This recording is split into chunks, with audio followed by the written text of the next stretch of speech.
Hi gang, like stompy robots but want your robots even stompier? Want to spend thousands on the biggest models in the game and then want to use them? Wondering where all the Secutarii have gone? Well, in this video, we'll go through the solution to all your troubles, the Titan Legions list for the Horus Heresy.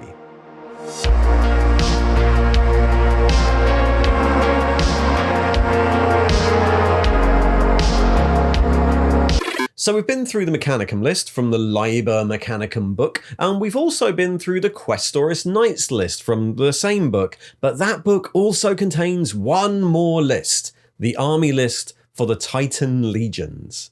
It's difficult to overstate how important the Titan Legions were to the wars of the Horus Heresy. In fact, it was the introduction of Titans that was the inspiration for the Horus Heresy. At the outbreak of the heresy and the end of the Great Crusade, the various Titan Legions were one of the most powerful forces at the command of the Imperium. Legios of god machines spread out across the galaxy, attached to many of the expeditionary fleets and deployed again and again against the most horrific foes encountered by the Imperium. But with the schism of Mars during the heresy, the Legios turned on themselves. Whole wars were fought just between the Legios, titanic battles where the actions of infantry and armor were almost irrelevant. The massive forces of god engines that existed during the Crusades almost tore themselves apart during massive campaigns like the Crusade of Iron or during the Titan death on Beta Garmon. So much so that they never recovered to their previous strength,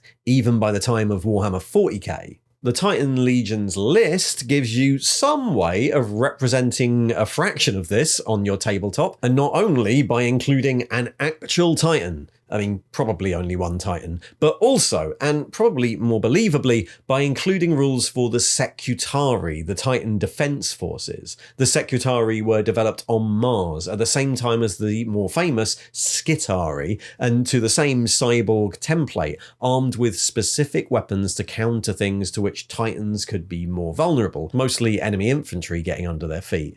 Each Titan Legion had its own dedicated defense force of Secutarii, and so as well as giving you rules to field a massive battle titan in your games, the book also gives you the rules for their little protective buddies too. The Titan Legions list, as you might expect, is one of the smallest army lists in the Horus Heresy, containing only 7 units, 1 HQ and 2 troops, that's the Titan Guard, and then 4 Lords of War, the Titans themselves. And much like the Questoris Knights list, this list is a divisio tactica of the Mechanicum, which means that, for the sake of the Allies matrix, all the units in the list count as Mechanicum units. Then the list gives you a couple of different ways of including Titan Legions units in your army, but both of them involve you already having an army. You can't take a pure Titan Legions list. The first is really simple.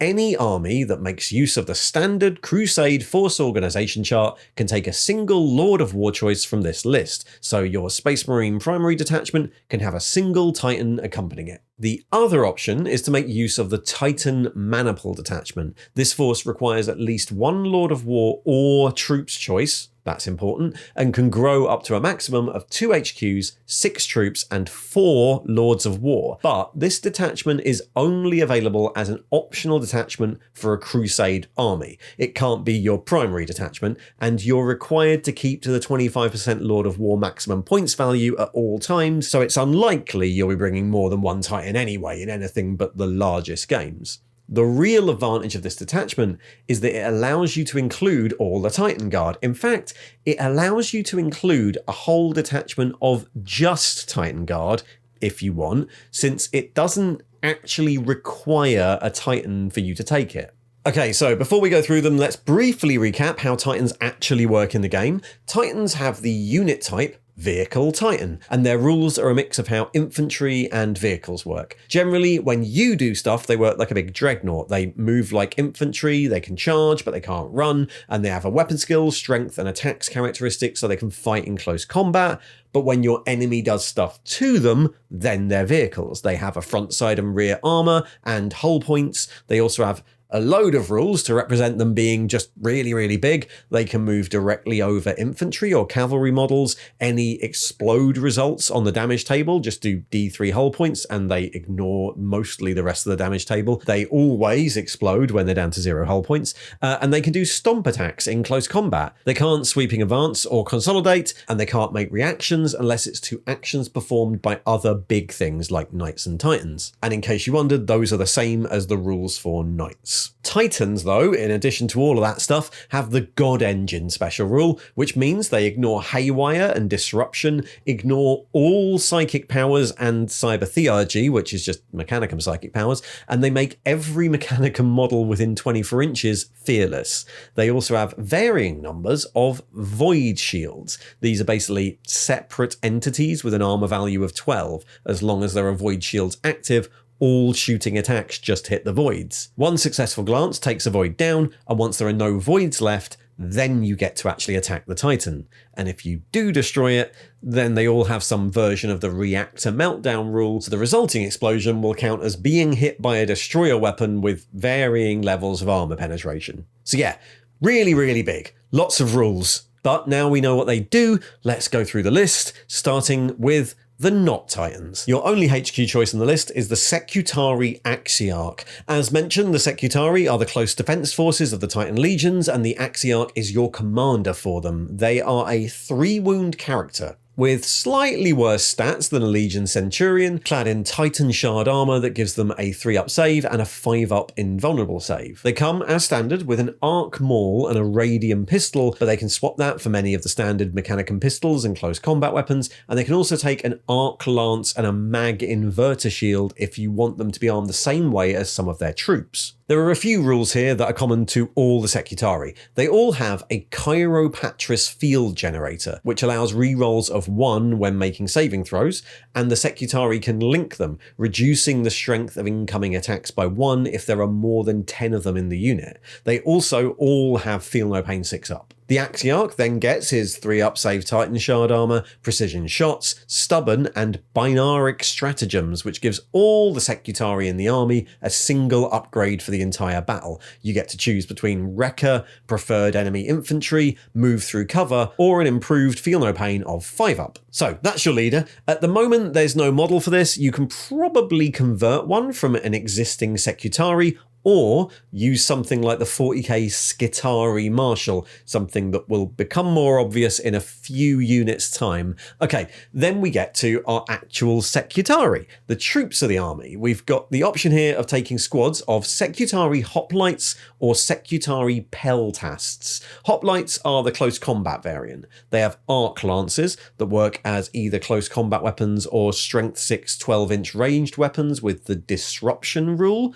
that auto glances vehicles on a 6-up to hit, and they have a mag inverter shield, which is basically a boarding shield giving them a 5-up invulnerable save. That doesn't sound like loads, but with all the other bits and bobs they've got, these little cyborgs end up with a 4-up save re-rolling 1s, a 5-up invulnerable, and a 6-up Feel No Pain that can be improved to 5-up, and -1 to the strengths of all the incoming attacks as long as they're in a big enough unit. They come in squads of 10 to 20 models, and their leader can take various close combat weapons. And then the ranged versions are the Secutarii Peltast Phalanx. These replace the shields and lances with galvanic casters, basically fancy grenade launchers with a choice of ammo types. They come with Flechette, which is basically a shred lasgun, and Ignis, which is blind grenades, useful for slowing down the enemy that are approaching the Titans. And then you can buy them Hammer Shot if you like, which is strength 4, AP 3, and auto wounds on hit rolls of a 6. Both of these units can take a Triaros armoured conveyor from the Mechanicum list as a dedicated transport. That's a Forge World resin vehicle, but these actual models are available as resin upgrades to the basic Skitarii plastic kit. But there is a hidden gem here. In the Peltast option, you're allowed to swap their galvanic casters for either arc rifles or radium carbines, both of which are pretty good, but both of which allow you to finally use regular just Skitarii models in your games of Horus Heresy, something people have wondered about for ages. And remember, they can be their own optional detachment. You don't actually need to take a Titan.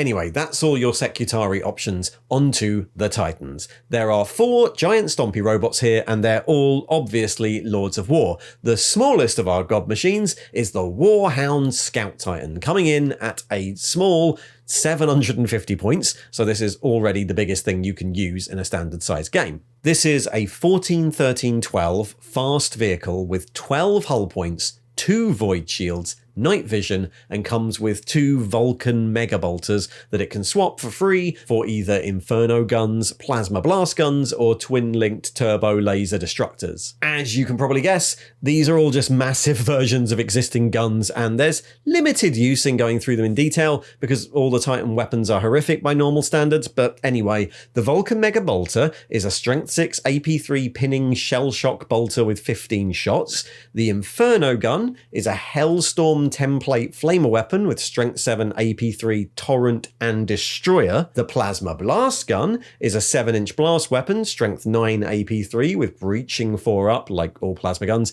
and the turbo laser destructor is a 5-inch blast, strength 10 AP3 destroyer weapon. So yeah, all big guns, though none of the Warhound weapons are any higher than AP3, which at least gives us somewhere to go with this. Right, the next step up from this is the Reaver Battle Titan, which is double the points. 1,500 points for a 14-14-13 18 hull point vehicle with 4 void shields. This comes with a carapace-mounted Apocalypse missile launcher that uses this stupid template, and 2 Gatling blasters that it can swap for laser blasters, melter cannon, volcano cannon, or the Titan Power Fist. The Gatling blaster is another pinning shell shock type weapon, but it fires so many bullets it just counts as a destroyer 2 9-inch blast with strength 8 AP3. The melter cannon is exactly what it sounds like, a big strength 10 melter gun with a 7-inch blast, and then the laser blaster and volcano cannon are a bit weird. The laser blaster is a strength 10 AP2 destroyer 1 5-inch blast, but the volcano cannon is the same, but with strength 14 and AP1 and ignores cover and costs the same, so not sure why you take the laser blaster at all, really. And then finally, we have the Titan Power Fist, which is a strength 14 AP1 Sunder weapon with the Destructor rule, which means it does D6 hull points of damage each time, or 2d6 against Knights and Titans. So that's how you punch other Titans to death. Okay, the next Titan up is the newest one, the Warbringer Nemesis Titan. This is a 15-14-12 24 hull point Titan with 6 void shields and a 6-up invulnerable due to its heavy structure. It has the same arm weapons as the Reaver, but it comes with a load of defensive bolt and auto weapons to protect it from infantry and flyers, and an even bigger carapace gun. You can choose between the Nemesis Quake Cannon or the Nemesis Volcano Cannon. The Nemesis Volcano Cannon is basically the same as the arm-mounted one, except it is 36 to 180 inch range, a 9-inch blast and sunder. There's a lot of blasts, I can't even remember which one's which. The Quake Cannon is a little bit different. It's a huge anti-infantry weapon that uses the apocalyptic Mega Blast dinner plate with different strengths depending on which ring the enemy is standing in, and it has Destroyer 1, Concussive, and Seismic Shock that halves the movement of any survivors. And then after that, we finally get to the biggest, most expensive model in the game, the Warlord Battle Titan at 3,000 points. This is a 15-15-14 30 hull point vehicle with 6 void shields and a 5-up invulnerable against shooting, and with the towering monstrosity rule, which gives it like extra stomp attacks and makes it really hard for anything other than another Titan to hit it in combat. It's armed with 2 of the silly template Apocalypse missile launchers that it can swap for laser blasters, finally a use for those, a range of Defensor bolt and las weapons, which, like the Nemesis, it can use to make reactions against smaller stuff, and then 2 arm-mounted Mori Quake Cannon, each of which is basically the same as the one we just went through. It can swap these for Bellicosa Volcano Cannon, which are again the same as the ones on top of the Nemesis, but with a slightly smaller range. It can also swap for Ariok Power Claws with built-in Vulcan Mega Bolters, an even bigger version of the Gatling Blaster, or the Sun Fury Plasma Annihilator, which is the Plasma Blast gun but better and uses the silly template yet again. All 4 of these are silly. They're kind of designed not to be taken off the battlefield unless your opponent has a Titan 2, which explains why they basically can't be taken in normal games. The only one anyone is actually likely to run up against in an event or something is the Warhound, which is still scary as hell. Removing it would still be a major problem, but the fact that it only has 2 guns and they're both AP3 is not the worst thing in the world. And I think that's probably all for the best, right? All these models are ridiculously expensive and complex Forge World resin kits. They're the sort of thing people build for the achievement and prestige of it rather than to win games with. And the rules are pretty accurate to what they should be like, which is why you just can't take them in normal size games. What does that mean for the list? Well, it's kind of irrelevant, which is why I like the inclusion of Secutarii so much. For me, that's the real win here. People can actually take a whole little force of Secutarii as an allied force that do something appreciably different in most games. Yeah, the existence of this list means you might have to face the odd Warhound, but the rest of it is just there for show, really. A fun set of very silly models, so that if you actually did want to spend thousands of pounds on the biggest model ever, well, I guess you could use it once or twice. But that's about it. You could probably say that this is the least used list in the Horus Heresy, but I'm glad it's there. Thanks for watching. And if you'd like more guides to the things you can bring in the Horus Heresy, there'll be a little box popping up there on the right. And if you'd like to support the channel, there are links to the Patreon and all the usual things in the thing below. See ya!